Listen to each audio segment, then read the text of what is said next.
दोस्तों नमस्कार। मैं doctor Jayprakash Kushwaha, advocate, Gwalior, MP high court. दोस्तों, मैंने पहली क्लिप में आपको बताया था कि नेगोशिएबल इंस्ट्रूमेंट एक्ट के संबंध में जो परिवाद पेश किए जाते हैं उसमें पार्टी कैसा होना चाहिए। चेक अगर किस रीजन से बाउंस हुआ है तो 138 नेगोशिएबल इंस्ट्रूमेंट एक्ट के दायरे में आएगा। आज हम बताना चाह रहे हैं कि यदि चेक आपसे खो गया है, उसकी मूल ओरिजिनल कॉपी नहीं है, लेकिन 138 नेगोशिएबल इंस्ट्रूमेंट ये कहता है कि ओरिजिनल चेक पर से चेक के मामले को इंस्टीट्यूट किया जाएगा। लेकिन कहीं आपसे चेक खो गया है तो सेकेंडरी चेक क्या एग्जिबिट होगा या नहीं होगा, इस संबंध में आपसे चर्चा करूंगा। तो मित्रों, यदि आपसे चेक ओरिजिनल कहीं खो गया है तो सेकेंडरी एविडेंस के रूप में इंडियन एविडेंस एक्ट की धारा 65 के तहत एडमिसिबिलिटी होगी। इसके लिए criminal petition number 519495 of 2014 order dated 22/4/2015 पर है और ये आपको गूगल में मिल जाएगी। इसमें यही प्ली लिया गया है कि फोटोकॉपी चेक की विशेष अन्य स्पेसिफिक कंडीशन से स्पेसिफिक परिस्थितियों में एग्जिबिट की कराई जा सकती है। दूसरा मैं अब एस्पेक्ट लेना चाह रहा हूं मटेरियल अल्ट्रेशन।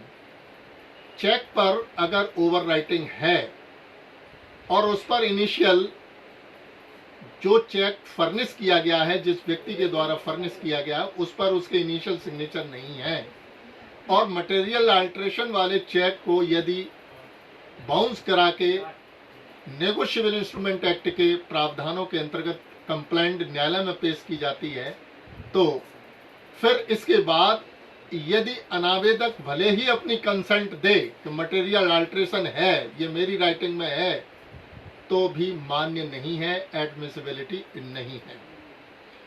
इसके लिए दो जजमेंट हैं। 2014 legal MP 375 Mustafa Prakashwal versus Pratap Singh. दूसरा है 2009 volume 3 MPLJ 101 Satyanarayan versus Ashok Kumar 2002 AIR supreme court 38। ये दोनों जजमेंट इसी बात पर कहते हैं कि material alteration in check is not required even non applicant accepted same and at is it. दूसरा है, अगर हम देखें तो हर क्रिमिनल केस में, अधिकांश क्रिमिनल केस में बर्डन ऑफ प्रूफ प्रोसिक्यूशन पर होता है।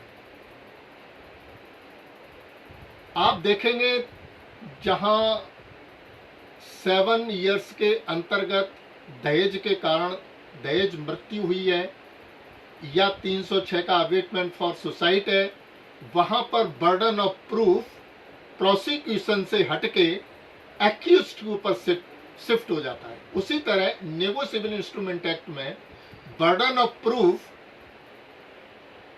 अनावेदक पर है, नॉन एप्लीकेंट पर है, क्योंकि पार्लियामेंट्री प्रेजम्पशन अंडर सेक्शन 118 और 139 के तहत चेक होल्डर के फेवर में है और parliamentary presumption is more powerful than the refutable presumption।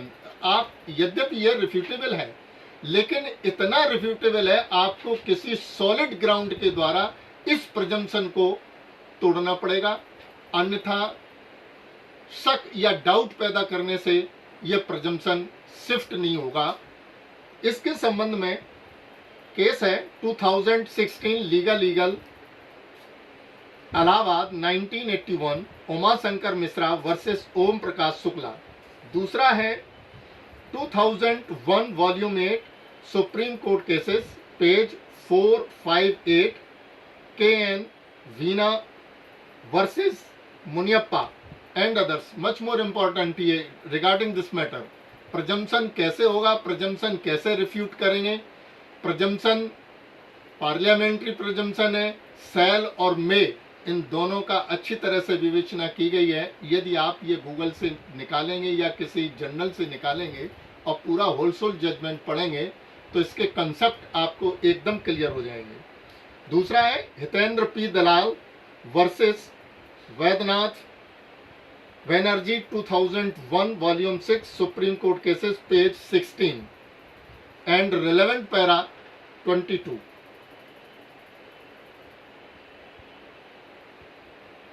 दूसरा है सबसे इंपॉर्टेंट बात है, आजकल हमने during course of practice of the last 30 years ये देखा है कि जो बैंक मेमोरेंडम इशू करती है और चेक के साथ उस चेक पर लिख देती है, मेमोरेंडम पर लिख देती है no need of the signature, it is computer generated slip. Seal नहीं लगाती, सिग्नेचर नहीं करती है।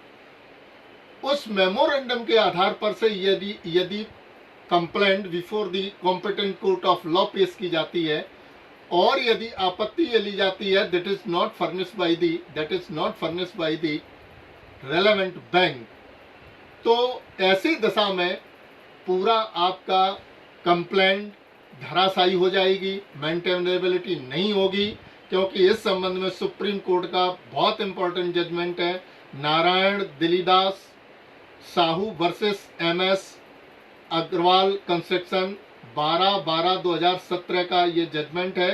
No seal of bank on memorandum dismissed the cheque bounce case. इस आधार पर आपका पूरा केस धराशायी हो जाएगा। मित्रों, अब आपको तीसरे पार्ट में हम चेक बाउंस से संबंधित प्रकरणों को और गहराई से आपके समक्ष लेके हाजिर होऊंगा। जब तक के लिए धन्यवाद। मैं डॉक्टर जयप्रकाश कुशवाहा फ्रॉम ग्वालियर।